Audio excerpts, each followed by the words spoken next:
Hello friends, আসসালামু আলাইকুম। এখানে ফাইজান অত সুন্দর ঘুমাইতরা যে কিউট লাগে দেখতে। তারপরে আমি উঠে কিচেনে গেলাম। তারপর ফাইজান এখানে উঠে গেছন। আবার পরে ফাইজানটি খাওয়াইয়া হয়ে আমরা এখানে চা বানাইয়া চা খাই লইলাম। কেকটা বহুত মজা আসলো, সবাই খাইছি।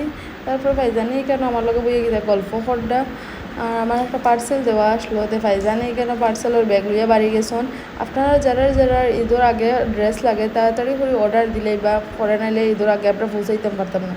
আর এখানে আমি দুপুরের লাগিন রাজমা ভাজি ছোটো মাছ এটা সব বানাই লইলাম। ডাল বানানোর বাদে একটু খাওয়া আসলো, এটা আমি শেষ করিয়া আর ফাইজানটি নিয়ে হাওয়াইয়া হইয়া ঘুম লাগাই দিলাম।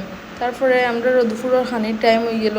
ফাইজানের আব্বু তারা বাজার দেখি নাই গেছন। আমরা দুপুরের খানি উনি খাইয়া একটু সময় ঘুমাই গেছিলাম। ওখানে বিকাল টাইমে ঘুমাইলে না তো পারা যায় না। রাতকের খানি একদম পাতলা এটা কিছু খাইলাম। আর আজকের ব্লগ এখানেও শেষ করলি। থ্যাংক ইউ, আসসালাম।